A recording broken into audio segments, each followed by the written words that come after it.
Welcome everyone to another AZ Ray video. It is I, your local anthropologist. Today we're going to talk about Fantastic Four First Steps. I want to make sure that this is as spoiler free as possible. So the way I want to go about this is I'm going to just give you my thoughts and my review on the film. And then after that, I'm going to get into like the settings of the film and talk about the Future Foundation. And then after that, I'm talking about technology in Japan, France, and Italy, since they were mentioned a lot in the film. So I kind of want to break that down a little bit. Then I'm talking about the mole men or the mole people featured in the film. Then I'm going to break down the characters of Silver Surfer and Galactus.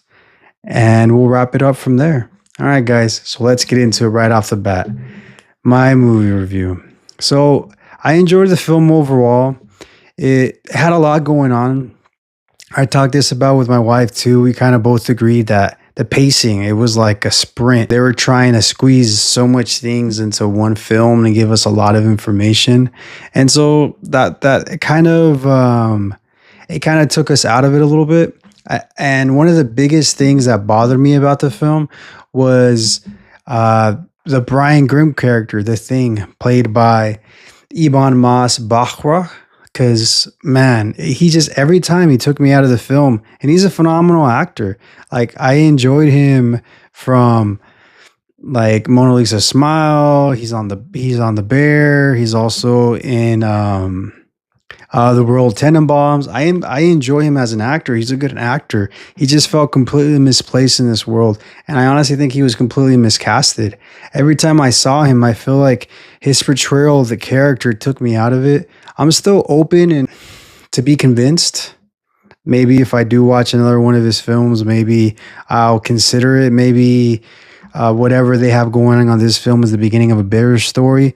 But I completely think that the way that the Thing was portrayed in the 2005 original version was a much better job, and also the fact that it was done with practical effects. Ibn Mas Bahra, the way he portrayed his role, he just felt very out of place. I think Michael Chiklis, that played the Thing in the 2005 film, did like a much better job, and his story arc was phenomenal and more true to like what we're used to seeing in the comics and stuff. Okay with them trying to like reimagine it and do something different, but I don't think they pulled it off, to be honest with you. It just, I feel like that storyline didn't pay off as much as I liked it for it to. And for that reason, I'm going to have to give this film a 7 out of 10. And not because it's a bad film, it's a good film, and there's a lot of good qualities of it. But the pacing and a character that just completely took me out of it, it's the reason why I have to put it down so low. But it's still a good film. I still recommend it. If you're still curious, you probably will enjoy it. But it's a different take for sure. It's more of like it's a superhero film, but it's kind of more centered on family. So it's a little different. So that might not be everyone's cup of tea, but I still found it overall enjoyable. But like I said, Ibn Mas Bahra's portrayal, he took me out of it. And he's a good actor, and I'm not trying to pick on him. And it might not even be his fault. It might be the script or however, you know what I mean? He did what he could within his range. So those are my thoughts as far as the review. So now what I want to also break down is the settings. So now we're going to go into the setting breakdown. So the film is set in this like 1960s futuristic feel. It definitely kind of reminds you of the Jetsons, and the Jetsons make a lot of sense because the Jetsons were a very important and pivotal figure in pop culture in the 1960s. It was actually created in 1962. From 1963 is when it aired, and it actually started the phenomenon of futurology and this longing and this imagining for the future. And a lot of other things were happening around the world at the same time. There was essentially the space wars going on, primarily focused between the US and USSR, which is now modern day Russia. But other countries are also involved with space technology as well. So there was this thought of like the future and what the future could be and the possibilities, and the world becoming more and more modern after World War II. So this sentiment is definitely is definitely felt in the film. They're definitely like a romanticized idea of technology, of space. There's definitely a lot of NASA and space propaganda in this film. And you can take that however you want to, but just always remember and keep in mind that NASA spin-off technology, which always allude to the creation of weapons. Unfortunately, the connection between forming technologies through space has always had a correlation with technology with weaponry develops. As one develops, the other one develops simultaneously. Examples of this are image stability, which NASA developed, is used commonly in the FBI. We have unmanned aerial vehicles that are, that was developed from NASA, and now that's like used in the military. Also, lightweight materials used for all kinds of different things. So those are some examples. Another thing as well, going back to the earlier concept of the space wars between the U.S. and the USSR, some important feats that were done. Laika was the first animal dog in space on the Sputnik 2. And the first human in space was Yuri Gagarin in 1961. That was on the Vostok 1. In 1963, Valentina Tereshkova became the first woman in space on the Vostok 6. So USSR, modern day Russia, was getting a lot of the first couple wins.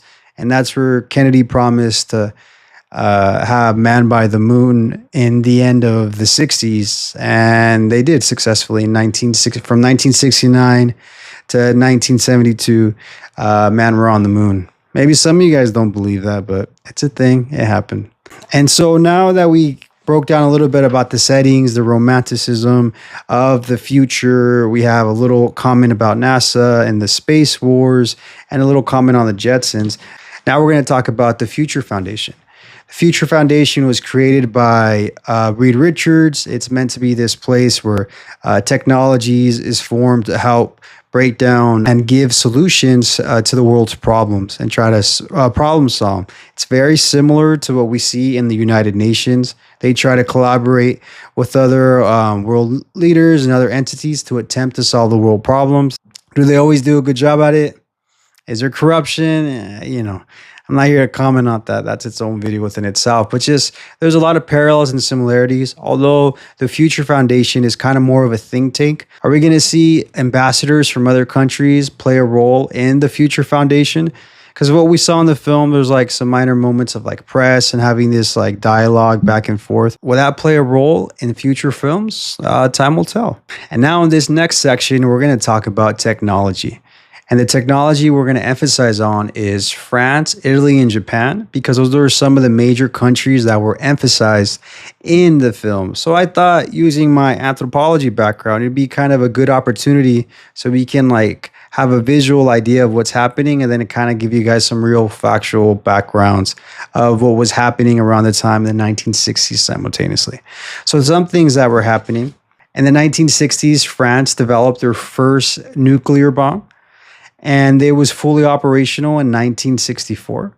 They also were able to form their own space program, and they became a key player in ESA, which is like the European Space Agency. They also built 10 different companies that ended up forming different types of computers and whatnot. Italy had a huge boom when it came to automobiles. They had the explosion of Fiat, Ferrari, Alfa Romeo, and Lancia. And they also started forming like extensive highways. They launched also their first satellite in 1964. Like I said earlier, in the space race, Italy was also involved and had different space technologies that out during the time as well. And also the 1960s, Japan was becoming kind of similar to the Japan that we know today. Very invested in various forms of technology, whether it was making things big or small. They also had a huge boom when it came to consumer electronics, when it came to high quality electronics in general, TVs, microchips. And they had the first successful high speed train in 1964.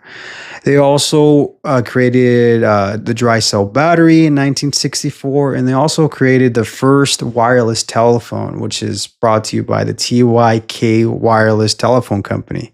So yeah, Japan was also like Italy and France having these huge technology booms. And now we're gonna get to the funky part. Mole people, mole. Mole people, mole. You're actually gonna sing. No. Yeah, I'm maybe singing a little too much because this section is a little sad. Because, okay, the mole people phenomenon, and we're going to call them tunnel people to be a little more politically correct, but they're called mole people or mole men, play a role in the film. I won't break that down, not trying to give you spoilers and whatnot. But essentially, they play a role because they actually exist in the real world. So I thought this film was like a good opportunity for me to talk about it. So I'm going to break down different areas that have this phenomenon. The most common one or the most popular one that you may have heard of is the ones in like New York and Las Vegas, possibly. So the ones in New York and just in the US in general, the whole idea of people going underground to survive is a phenomenon that's existed for as old as time. Talk about other earlier human civilizations going to caves and going to underground dwellings for survival, right? But right now, what we're going to try to generally focus on is more modern cases, but I do have some historic examples. But going back to what I was saying about New York, so New York and Las Vegas are some common modern examples. And we really started seeing these people going underground after the Great Depression because we saw the struggles of the economy and the depression, and all these things were affecting everybody. Job security was at an all-time high, economic resources, agriculture, food. So people went underground to survive. And New York was a huge example of that. And these people were called mole people. They were uh, they were first like depicted and seen in the 1930s. H.G. Wells, a famous fiction author, also made commentaries about them in the late 1800s.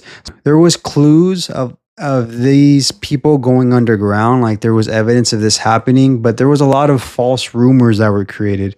There was a famous anthropologist in 1996 named Thun Voeten.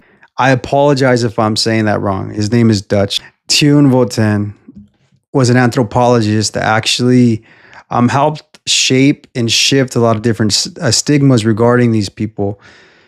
And he lived there for 5 months, was able to build relationships with them, and was able to humanize them and talk about a lot of their sad stories of these people that, for different reasons, whether they were refugees, war veterans, or homeless because of poverty, or if they had some kind of mental ailments. And mental ailments definitely also play a role.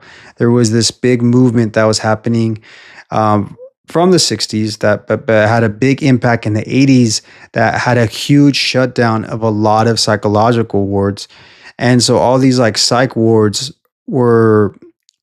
had a lot of people that needed these resources, and a lot of them were forced to become homeless and underground because of all these different cuts and various problems with the healthcare systems in the U.S., but not just the U.S. This is a worldwide phenomenon, as I'm going to continue to break down with you.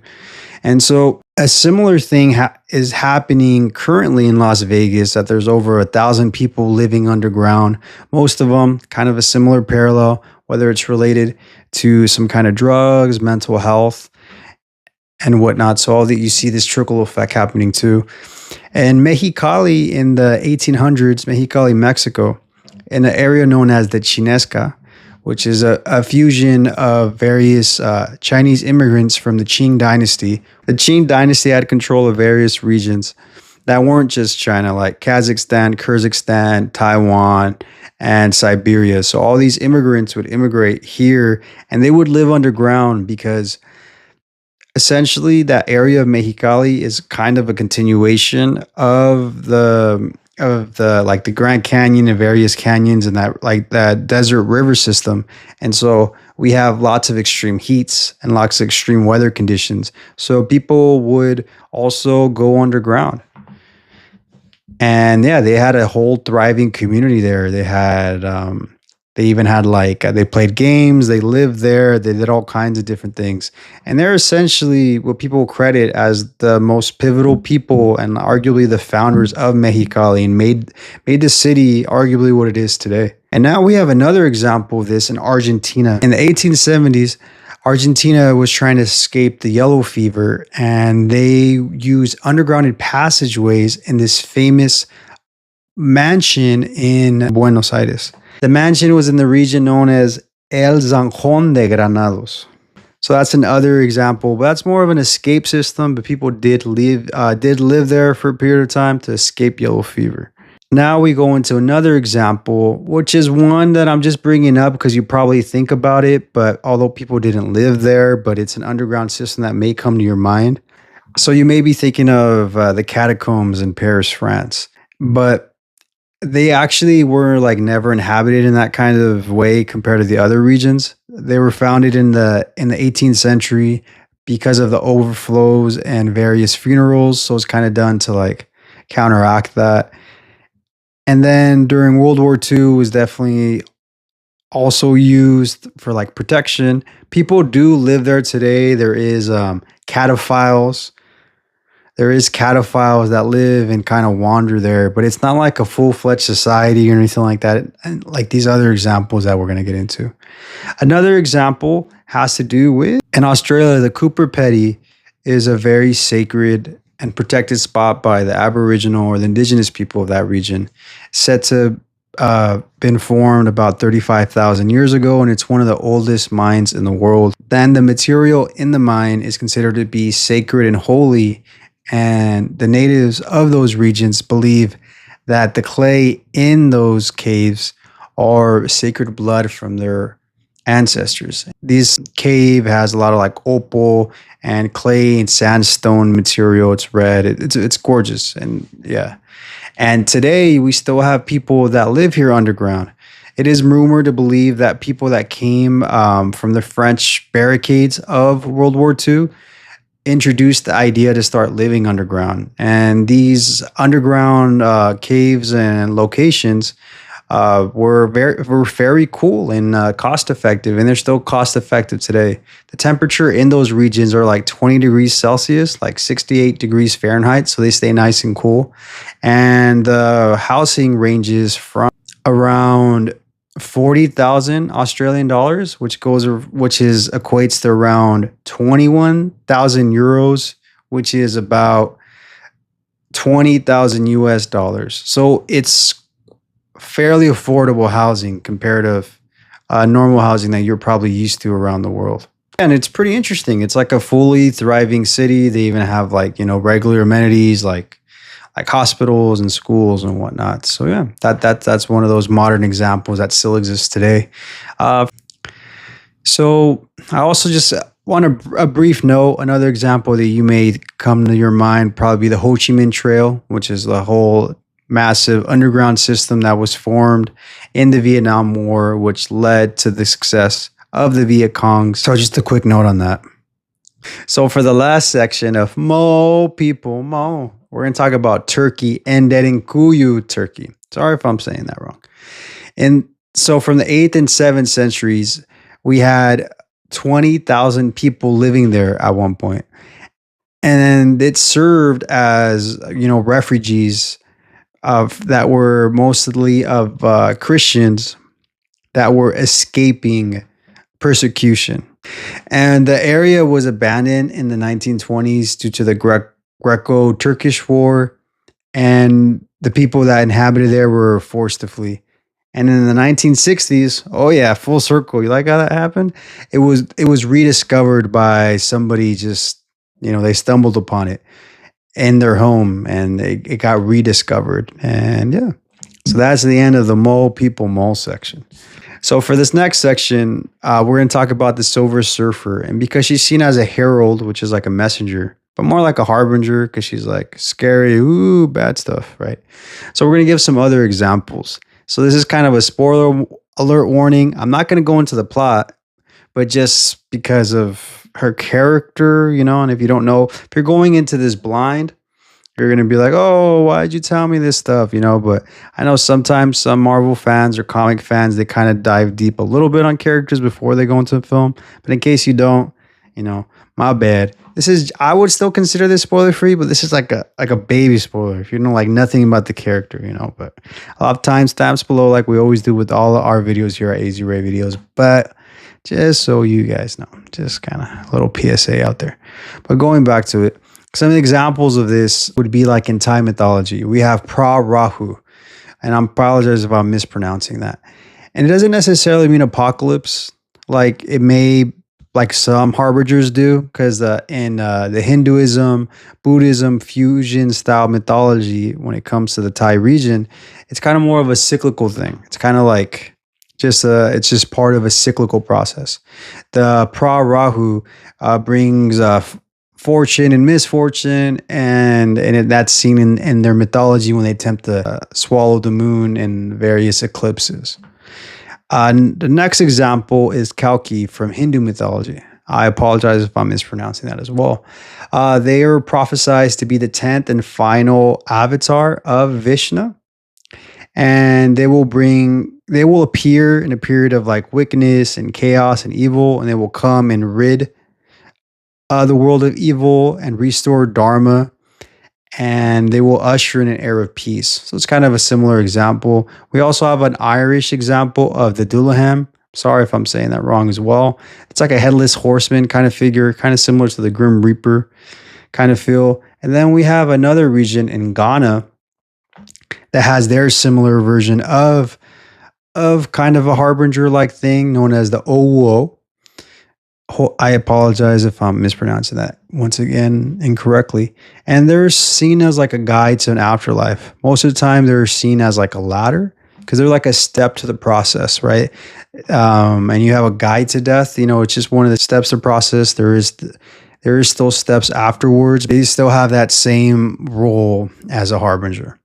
And Owa was created by Oro Mankama, which is the great creator, and they created Owo to kill humans and whatnot. And they're seen as a necessary force to have cosmic balance in the universe. And now, in this next section, we're going to talk about Galactus. Hey, hey, hey, they're playing it. Hey. Yup, munch. Yeah, munch. Are we keeping that? Are you cool with that? Yeah. Spoiler alert if you didn't know that. So I'm gonna kind of a similar thing with Silver Surfer. We're gonna talk about other munchers. They're just, hungry in their belly. A lot of greed, a lot of gluttony, right? So we have the Wondigo and various North American belief systems, which has to do with someone getting ferocious anger, having to resort to cannibalism due to survival and whatnot. And it's also like a foreshadowing of having like a lack of community and not, working with your fellow man to try to survive and be cohesive. So that's the Wondigo. Then we have the Gaki or the Preta from Eastern and Southeastern Asia regions. It's part of Buddhist cosmology. It's been adapted in Hinduism and Japanese and Chinese mythology as well. It's seen as a representation of greed, corruption, and people who are, greedy and false people and corrupted. They can be reborn as Gakis. And Gaki is also seen as Japanese culture. It's a word and it's a term used to call somebody a brat. And for the last section and for the last region, we're an example. We're going to talk about Greece, and we have the Limos. Limos is like the personification of hunger and starvation, and it's a cautionary tale representing like scarcity and hunger.